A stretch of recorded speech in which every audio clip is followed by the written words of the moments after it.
Today we're talking about something that this is exciting, I think, because we're doing our independent features season here on At the Movies. By the way, this is At the Movies with Lo and Mo.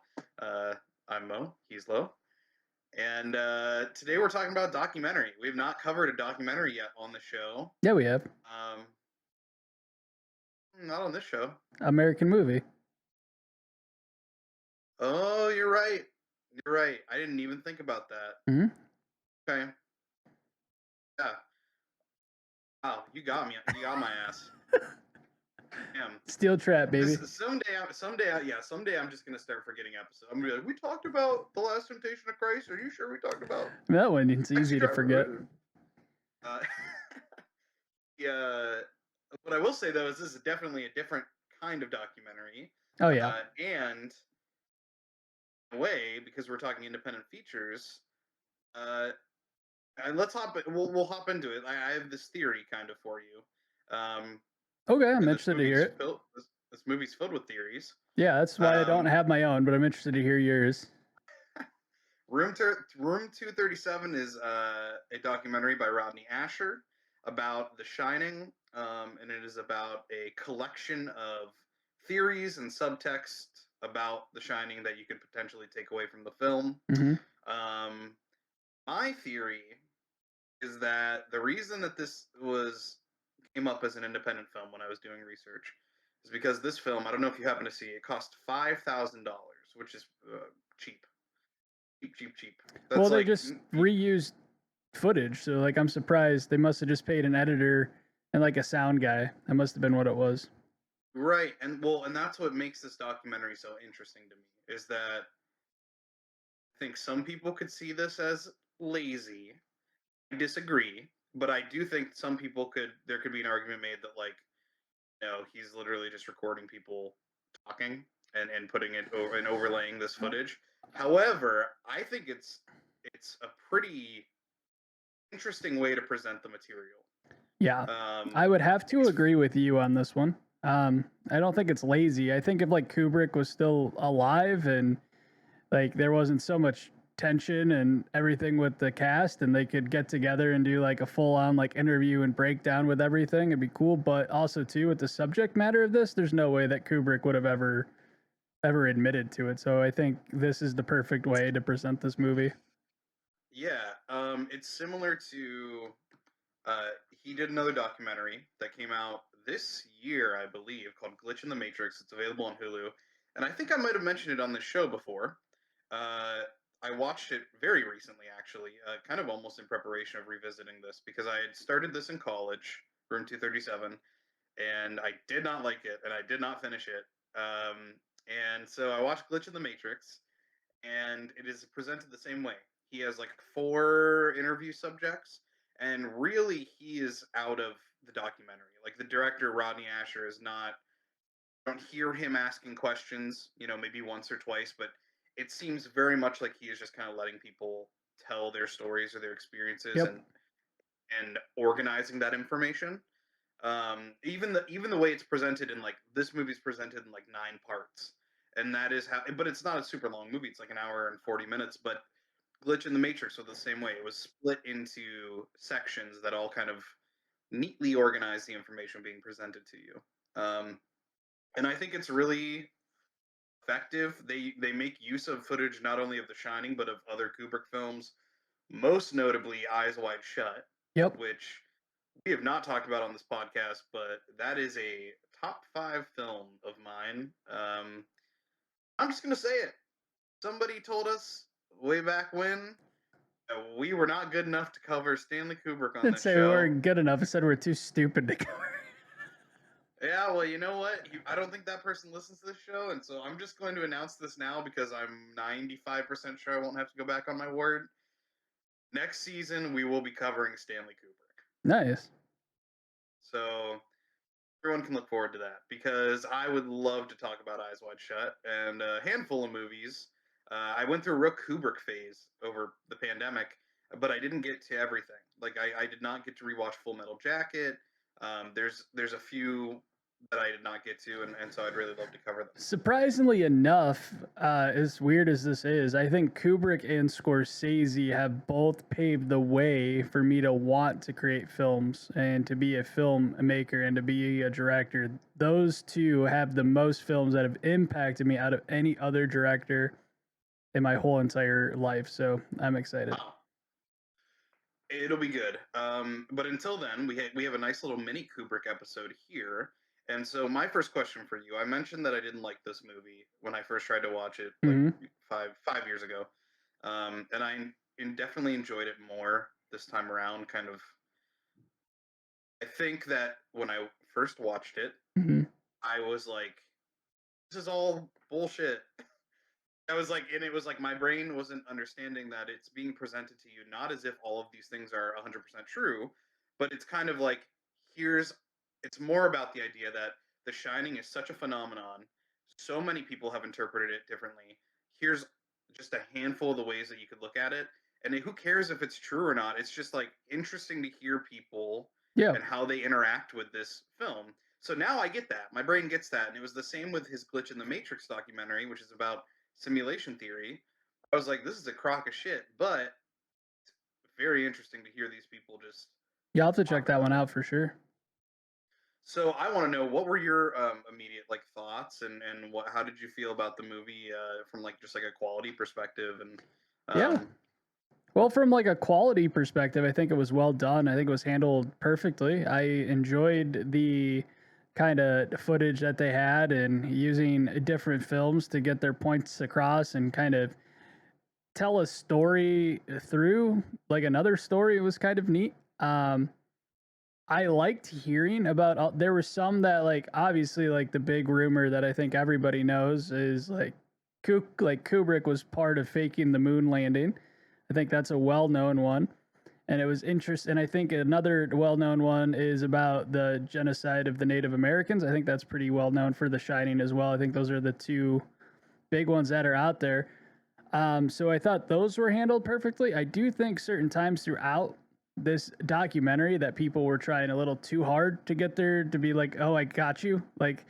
I think there was some times when the one in particular, I forget who I was talking, but they have a close up of the key, and he was like, "If you notice, the only capital letters are ROOM, then N, and that could only mean moon room."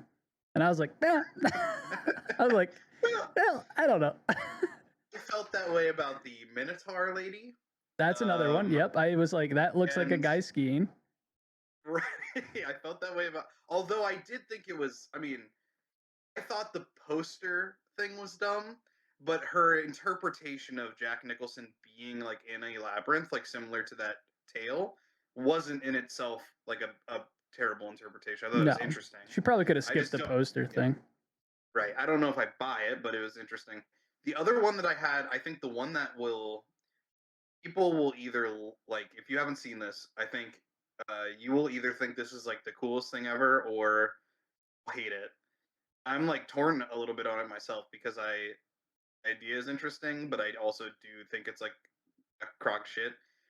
Is the man that says if you play the films backwards and forwards at the same time over top of each other, that it was like the quote unquote the way it was meant to be seen, which is definitely not true. Like Yeah, that part I know is not true. no, Uh, it is interesting. It's a very cool experiment. I think it's like it's a cool idea for like an art installation or an experience.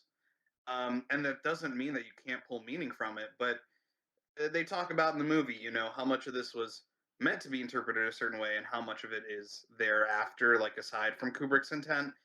And that's definitely something that, as master of detail as he is, he would. I don't think Kubrick would ever sit down and make a film that was supposed to be overlaid with itself playing in forwards and reverse at the same time. so You know? here's the reason why I know for a fact, and people can let me know their thoughts in the comments or tweet at us or whatever. But Kubrick was known to let his actors just go for hours until they got a line right or they did something that was a little bit off script. So with him directing like that, there's no way to have that many like parameters in place to make the ending and thing flow because he would have not known. I mean, he knows where he's going, but he doesn't necessarily know how he's going to get there. And there's no way that Kubrick would Yeah. have been like, this is how. He wasn't like that.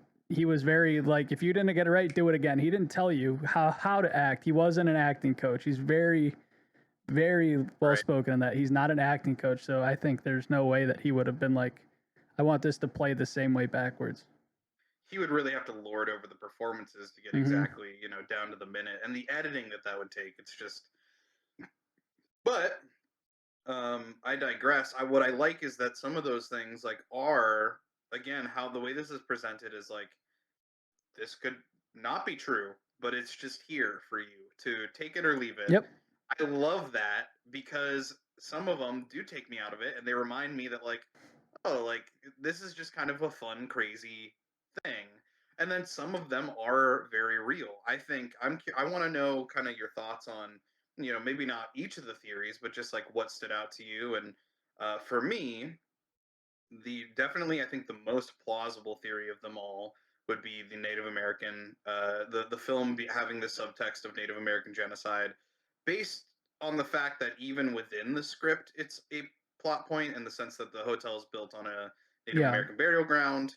There is a lot of like Native American imagery throughout the film, and whether or not you take that guy's evidence to heart, where they're showing the cans, the Calumet cans, and Mm-hmm. um, I think some of that very well could have been intentional. Some of it, probably not. But it is very easy for me to buy, and we'll wrap in with it too, the Holocaust one. Less evidence for that, in my opinion. However, it's not hard for me to just say, like, as an overall theme for this film, genocide is very easily just like prevalent, and history repeating itself, and kind of the war crimes of America being distilled into this single family, you know. Mm-hmm. But what are your thoughts? I think the one that, if at least from listening to this or if you're going to watch it, I think the one thing to take away and really think about is like the faking of the moon landing. It's pretty cool when you start talking about like the interaction with the characters, and when they were talking about like that was kind of the conversation that Kubrick was having with his wife. This kind of like out doing Right. something, but he's not really doing something, and he's there.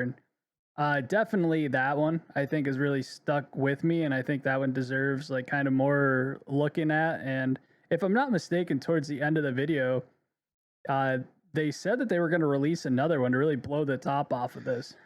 So I have a theory about that as well, and I think because at the time they were using footage from Eyes Wide Shut, and there's been a lot of also conversation about Eyes Wide Shut being based on, potentially, we're treading into conspiracy theories here, folks, but that's kind of the nature of the beast.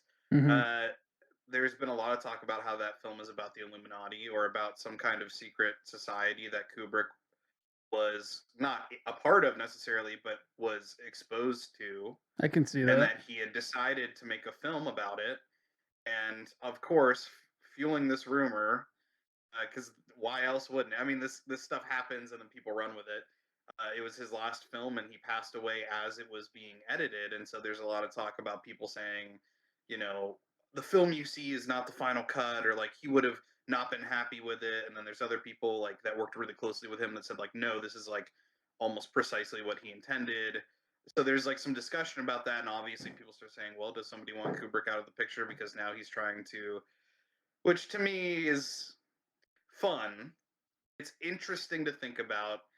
I don't think that it's the thing that I keep thinking about is like, and with the moon landing too, it's just kind of this thing of like, if somebody wanted Kubrick out of the picture, it'd be because he would be outright saying the moon landing was a hoax, or he would be outright saying there's, like, people wake up, there's this Illuminati group. I don't think that necessarily the U.S. government would be so worried about Americans getting a really cerebral movie that it would be like very difficult to decipher.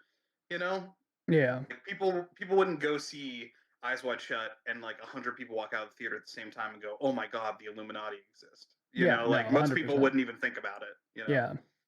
Um, but that's to your point. It's like the moon landing thing. I don't really buy it. I don't think, but I love the idea. It's such a fun, interesting theory. It's a fun conspiracy theory. It's a throwback to before conspiracy theories were all connected to politics and uh, you know I think it does have some real. anti-Semitism and Yeah, shit like that. I think this is weird. Like, I'm not a conspiracy theory guy by any means. I try to stay away from this stuff as much as I can, just because it could rot. It can absolutely just rot your brain out. But I think it does have a leg to stand on, because if there was anybody during that time that could have possibly pulled it off, make Absolutely, it look real, was Kubrick. absolutely, and like even this again this year, rewatching 2001: A Space Odyssey, a film that I saw once in college and thought was boring, quite frankly, and people might be upset hearing that, but you grow a lot in 5-ish years, and having the time to really sit down with that movie this summer and rewatch it, you don't. I used to be a guy that was frustrated by things that I didn't understand, Yeah. and if a movie didn't make sense or line up for me, it would be like, "Oh, it's annoying because it doesn't make sense. Like, what am I?" And just kind of accepting that you're going for the ride, and that the movie can be about causing emotions and feelings, and it doesn't have to be rational and logical all the time. Hmm. Just open that movie wide open, and like seeing the visuals for that and thinking about what kind of technology they were using at the time, and then thinking about the moon landing and things like that, it's incredible. That movie has visuals that look better than, easily better than Star Wars, easily. I mean, Oh yeah. it's the design, everything about it is just so retrofuturism. It's very interesting. Yeah, I don't know if I have it in me to watch that movie again, if I'm going to be honest with you. I don't know. I've watched it, I want to say 4 times, 3 or 4 times. I just don't know if I have it in me. Are you saying that we should not pick it for the Kubrick season? I mean, if we do, we do. It's fine. People might riot if we don't. I'll I don't get know. through it. I'll get through it, but maybe doing some things that like are a little. I mean, we probably have to do it, but we only will have 5 unless we devote a whole season to them. We'll talk about it because yeah, will pick 5. We'll pick them strategically because I'll tell you what. I just watched The Shining and I watched it like twice in the past year. And if we're gonna do a season on this, 1,000 million people have talked about The Shining. So maybe be more interesting for us to cover something that hasn't been talked about to death. I am nervous about covering like a movie like Barry Lyndon because to me that does seem very boring. A guy in this documentary says it's a boring movie. Kubrick was bored making it, and I was like, damn, he's like throwing shots at at this movie that a lot of people really like, but it does look like something that would potentially not interest me. But that doesn't mean that I shouldn't give it a chance. Yeah, we'll You know, cross that bridge when we come. We got the rest of season 3 to figure it out. for sure, for sure. I like that. It almost feels like Asher is self-aware enough to put some of the more out there stuff in the documentary because he's reminding the audience that he is not the person in front of them saying you have to buy into all of this. Yeah. It's almost like he's giving you permission to like step back and go like I don't know about this one, but it's so fun and endearing that you want to listen, you want to hear people out. You Hmm. know. No, I Um, definitely agree. I mean, definitely take, and that really kind of speaks for anything. Take everything at face value or for what you want to take from it. Like, don't just be like, every time you hear something, just don't be like, oh my right. God. And then you hear something else, you're like, oh my God. Just Just, sprinting down the street, being like, Danny was wearing an Apollo 11 sweatshirt when he was standing on the hexagon, which is the same shape of the moon pad. Your neighbors are like, oh my god. But there is even I think this movie is valuable not only for people that like film. So you kind of have this range of audiences. Obviously up close, it's like people who love The Shining should see this movie. You take a step back, people who just love filmmaking and like film analysis should also see this movie. Um, and I think there are parts of this that it was like less about the theories aspect of it and more just about learning about Kubrick and they don't talk much about the production, but one moment that really stood out to me was they were talking about, I think it was during a part where they were talking about the mirrors in the film and the symbolism those have. There's some footage of Jack Nicholson in between takes, and he's like, there's like people walking in and out of the room, like film, like like tech people, cameramen, whatever. And in the meantime, Jack Nicholson is like tiptoeing back and forth across the room. He's like acting like a maniac. He's picking up the axe and like fake axing the bed to like presumably stay in character. And it's just so interesting to see, some of that footage and stuff. I would It's almost say that, like, knowing Kubrick, he was like, "Hey, we're going on break or we're doing this. You got to stay here and you get this part right. You pretend like you're crazy for the next 20 minutes. You swing this axe around to get the feel for it. We don't want it to look right. like it's forced." I can just picture that right now, him like talking to him, being like, "You have to carry this thing around so you get used to it." Yeah, it's not. The Shining itself is not a movie. You can't imagine anybody else behind the camera with this thing. Like, imagine a lot of these scenes being one takes or something, and just how flat of a movie it could be if he didn't really pull. Again, controversial because he is not the was not the kindest director, especially to Shelley Duvall. But it is you wouldn't want to see this movie with like flat performances. No. It's a big part of what makes the film. It was interesting. I did read that he has this assistant, and I believe that there is actually a documentary with him on Netflix named Leon Vitali. He was Kubrick's personal assistant, and I watched part of that film. I have not finished it, but my buddy Brian loves it. Really recommended it. Talked a lot about just like Kubrick as a person and how he viewed film and how he kind of made his films. He said that personally he thought Kubrick would have thought 70 to 80% of this was bunk. Um, Again, that doesn't take any value away from the film because No. they do talk about like artistic intent is half of the story, and the other half is the life that your art takes on after the fact. Hmm. You know, the other interesting thing was like Stephen King watched the movie. I hated it. He already does not like The Shining, like the adaptation, like Kubrick's adaptation of The Shining. And I think he may have taken that back in recent Oh, years. really? I like not. I think when it came out, he was very upset that it was not uh, closer to his book, and he made his own version, which I've never seen before. That might be a surprise. Maybe we could cut this. Maybe that will be the surprise film for for the Kubrick season. Maybe we'll watch the TV adaptation directed by Stephen King. But anyways, I believe in the past, like more recently, probably in the past like 20 years, I believe King has said like I was upset because it wasn't what I wrote, but it's a great film. I think, and I understand. I mean, when you're that close, it's based on your writing. When Hmm. you're that close to a project, complicated feelings. But he also watched this documentary and was like, "This is full of garbage," which I thought was funny. I think people. I think the key to enjoying this movie is just not taking it too seriously. No. I did want to mention two movies that I noticed that they pulled footage from. The movie theater footage is all from a film that I literally watched last week, which is crazy. It's called Demons. It's an Italian horror film about a mysterious film showing at the movie theater, and someone gets infected by wearing this prop mask that scratches them, and people start turning into demons. And it's a very fun old like Italian 80s horror film. And the other one was when they were talking about the wolves at the door and all that stuff.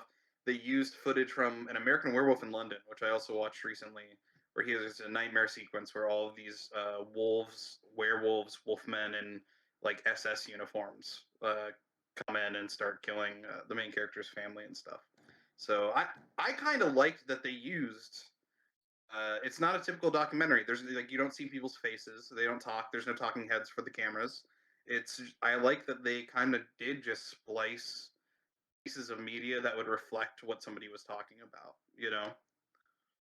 Yeah, it's interesting. I wonder how he The only question that I have is I was wondering how he got the rights to use that footage, or since it was maybe a documentary, like there's some kind of licensing that he was able to use. I wonder if that's how he went about it. But to get like, I can see getting like one or two, but to get like all of them from different like they're all different properties at this point.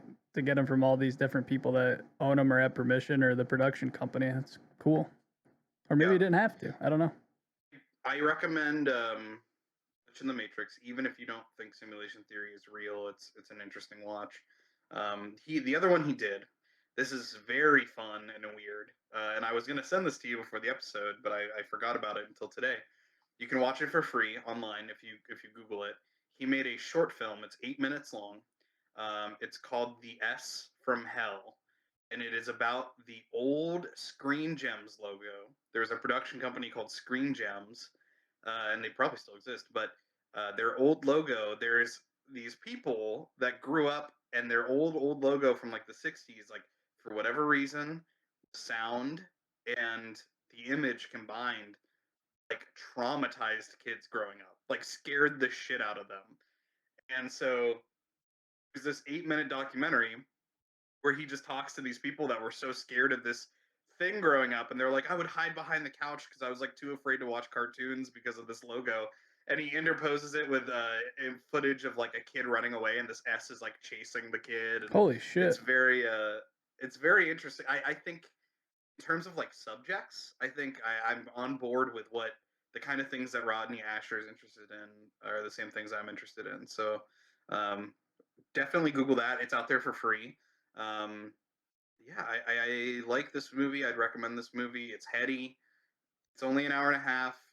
It is kind of like have to go in with that open mind and not get upset, because I remember I hit play as soon as they started talking about like the cans. Yeah. I was like, oh, this is why I didn't like it. I immediately remembered, like, I remember being like, oh, there's just so many straws that they're reaching for, but it's worth the ride. So I enjoy this. I'd recommend it. Yeah, I mean, I would too. I don't know. It's one of those things I think I'd have to say I don't really recommend it to everybody, but if you're into film, you're into film history, and you're just an inquisitive person, I would say go ahead and give it a watch. Definitely. But if you're just looking for a Friday night film, this isn't it. Right. This is, yeah, this is almost certainly a solo watch, or a watch for you and someone who either loves The Shining or someone that you make movies or videos with or something. Mhm. It's specifically for people that just love The Shining or are into filmmaking. It's Yeah. not sitting down with a bowl of popcorn and your partner and being like, let's watch the Shining documentary. Jess sat down with me actually because she was waiting for her dinner to be done, and we're finishing the documentary, and the guy starts talking about them playing both movies at the same time, and Jess like she literally like dropped her phone and looked at me and was like, "Is this like for real?" And I was like, "I know." I was like, "I just let it go." um, yeah. So I thought I had something else to say, but I can't remember. So I have a special announcement though, Aaron. oh, For all of our listeners, I'd like you to sounded know concerned. that I we said, "Oh." that we have scripted this podcast carefully to be played forwards and backwards. So, Oh my god. Listen, if somebody takes the time to record to download this video from YouTube and overlay it and run it in reverse and forward at the same time and send it to us, I will pay for you will get free Patreon access. What's our highest level? 15. 15. It's funny that you're going to pay $15 for someone to do it when it would take me 3 seconds to do. Nope, nope. I want to engage our viewers. I know, that's what's good. I like it.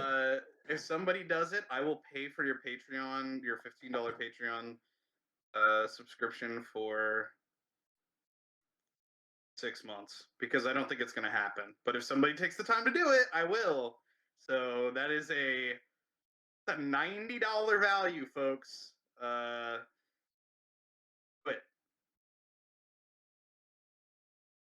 so next week's really interesting because Mhm. Lowe has picked the films for both at the movies and after the movies. It's a special week here for the pod, and so I would love for you to introduce next week's film for us. Yeah, I think one of my biggest things when we started to do this was, as I said, one of these films at least I wanted to do local if all we could. I said one of these films have to be from Pittsburgh, and so next week we'll be watching Manifest Destiny Down Space Time, directed and written by Jonathan Baker and Bo D. I know nothing about either of them, but I'm excited for this movie and I'm excited to watch it. I'll read a quick synopsis here. An awkward physics genius and an ex-Catholic sorority girl wake up after blacking out Halloween night to discover they missed the evacuation of Earth. A mystery agent pursues their theory of everything as they tried to save humanity from AI. What a synopsis! What a plot! What more do you need? I also know nothing about this movie. I did watch a trailer. I believe it's a comedy, or it looks like a comedy. So this is gonna be very interesting. Where this season's all over the map, but I love it. It I should love be that though. we're going in all kinds of different directions. I think you can stream. I think this is just if you type it in, you'll be able to stream it. It is for free on Tubi. Free on Tubi. There you go, ladies and gentlemen. Yep, and I'm sure there's other places you can rent it or watch it. And I'll tell you what, since this is the independent film season, here's what I'll tell you. Even though we don't know if the movie's good yet, sorry guys, I don't hope the directors don't watch this episode and go, "What the fuck?" I haven't watched it yet, but I'm saying that if you have a few bucks, yeah, you should pay to watch it. Yeah, pay $3.99 or $2.99 to rent it. You know, like just and you know what? They probably don't even see that much from that, but if it's available, if you have the money. No, but if you, this is what always, and I'm going to go on a little pedestal here, a little rant. It'll be quick. But if you have $5 to spend drinking one Miller Lite in a week, subtract it and go and support a local filmmaker out. At least support, because without people doing this stuff, we would have the most generic, boxed in films, and nothing would ever be creative, and nobody wouldn't be able to do this, and we wouldn't be able to do this either. So skip drinking a Starbucks Frappuccino this week and go and rent Manifest Destiny Down. I totally agree. It's going to be a really good episode, regardless of how we feel about the movie, because who knows? It's going to be awesome to see something that was shot locally, and we're going to have a great time talking about it, I'm sure. So part of this has just been us talking about what we can pull from all of these movies in terms of our own filmmaking. And so for this, I just think the ingenuity of the documentary, again, the part that people would maybe what? I forgot I had the Forever Purge pulled up on Wikipedia, and I was looking for the budget, and I was like, $18 million for an independent film. That's quite the budget. Oh? Tim Allen.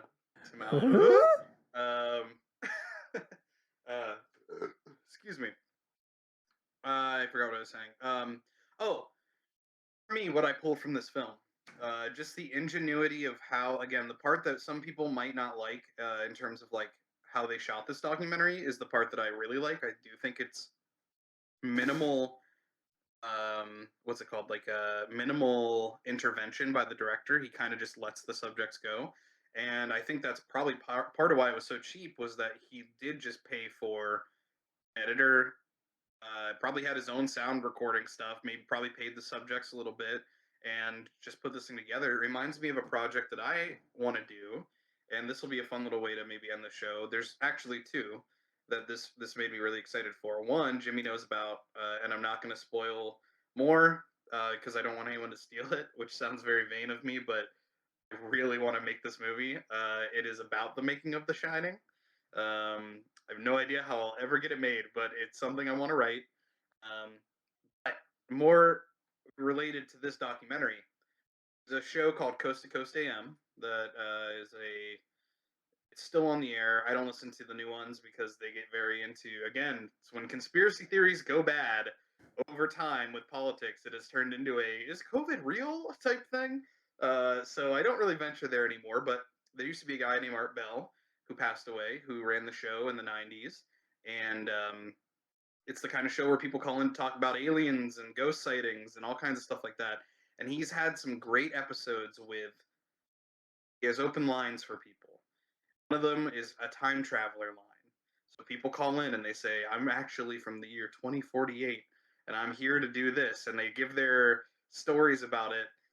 And you know that it's most likely not true, Yeah. but you listen because it's interesting. And so I've always thought it would be really interesting to make a documentary where you interview 3 people. You put out an ad, and you say, I'm looking for time travelers. And you say, I'm not looking to see your time machine. I'm not looking for you to prove all this stuff to me. I just want to hear your story and I want to hear you talk about what the future is like. And then the footage itself would be maybe something like this, where you're pulling from movies that are set in the future. You have old black and white clips from Metropolis cut up with what people are talking about and things like that. There would be no, animation cost, no live action element to it where you're filming new footage, really. It would just be people telling stories with a video accompanying Yeah. it. That's a project I've always wanted to work on, and this film definitely got me back on the track of thinking it's doable. You know? Nice. I like that, man. Excited to work on those. All right. Well, once again, I've talked too much. So, Jimmy, why don't you tell them again where they can support us if they like the show? Tell the people what we got going on. Yeah, so patreon.com/Lomo Media. This used to be my thing, and then Aaron took it over. So, I mean, hey, it's nice to see Aaron finally on the bandwagon to get some people supporting us. And if you have the money, we would appreciate it.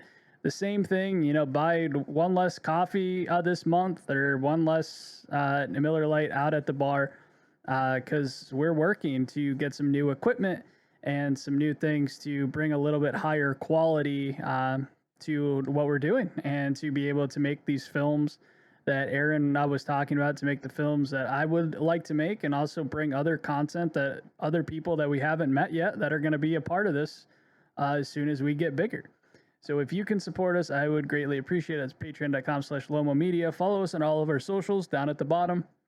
They're all different, so make sure you have a notebook handy and write them down or take a photo with your phone. But with that being said, thank you for watching. And make sure that you're tuned in and watching for Manifest Destiny Down, a Pittsburgh film.